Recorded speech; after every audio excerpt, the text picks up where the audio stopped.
Morning, everybody. Grammar here.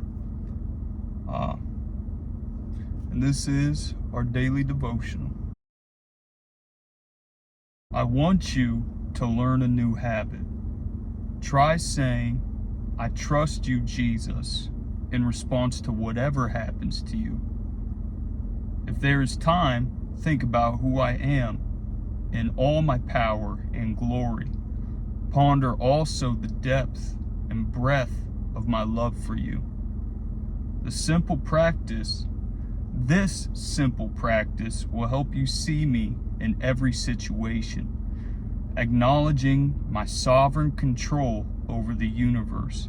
When you view events from this perspective, through the light of my universal presence, fear loses its grip on you.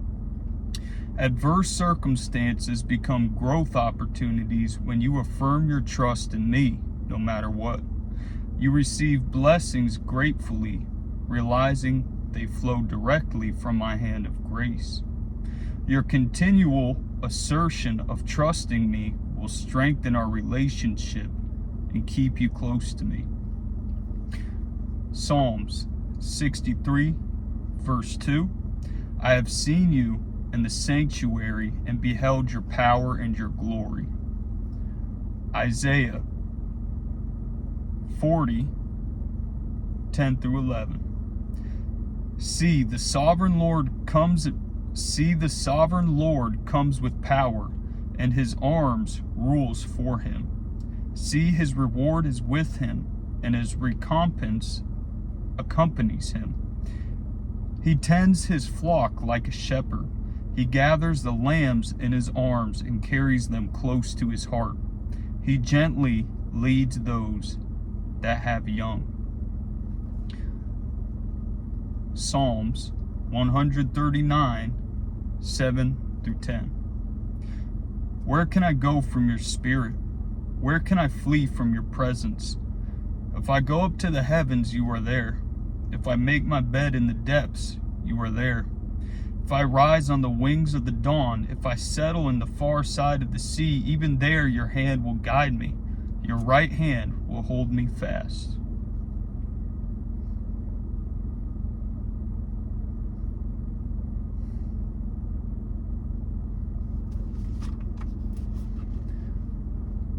You know, I like how this devotional started off with, I want you to change your habits.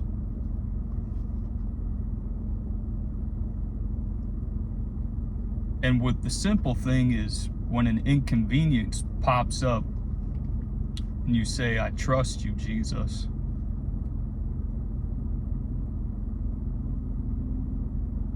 It's a simple habit that starts from the heart, and eventually it plays out and materializes. So right now, that's actually perfect for my situation, because I left one. Well, I'm just getting off of drug court this year. I just got off, and I was extremely overweight last year, and I didn't realize how big I got.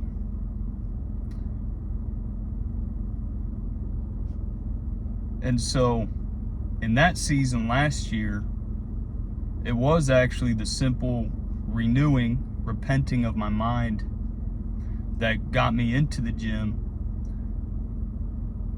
And all I said was, well, I'll just show up.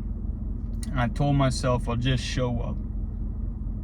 And when you get there, I would sit in the parking lot some days 10, 15 minutes and just think, I don't want to be here.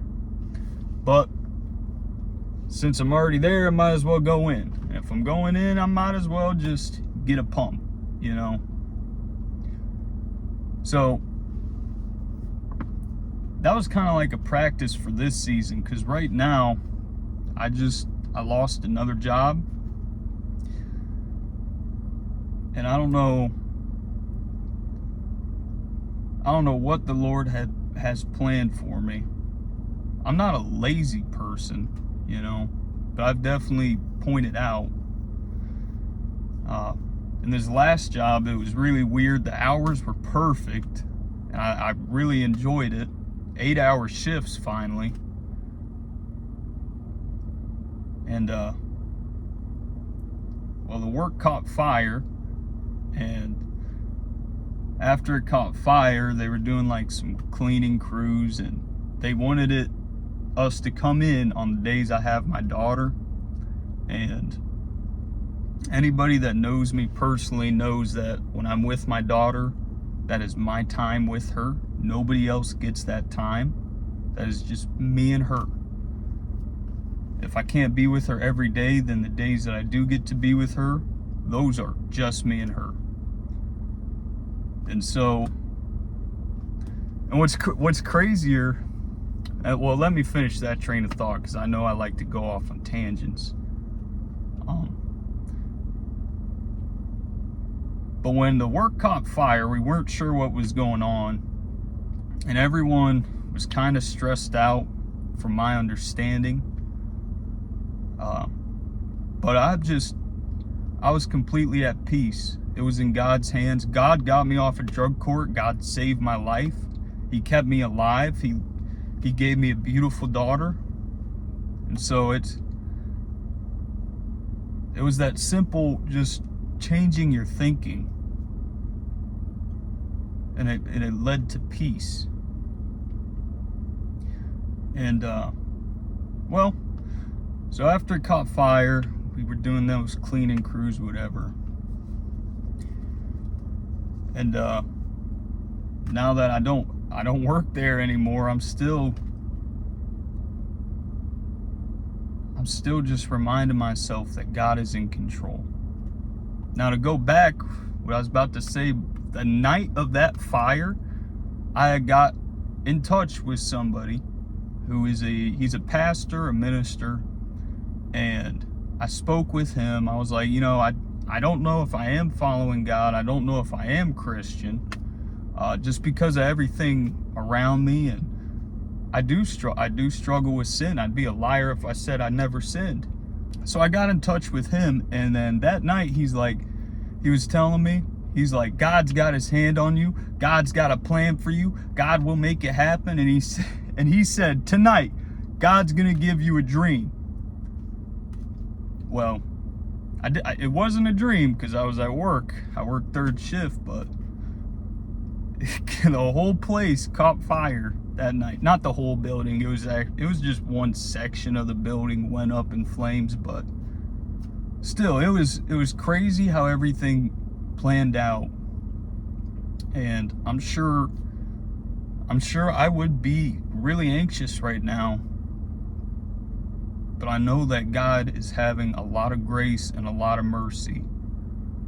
So I'm very thankful, and I encourage you to just don't worry about making a big change. Like, if you want to quit smoking, or if you want to quit drinking, I encourage you not to think about what not to do.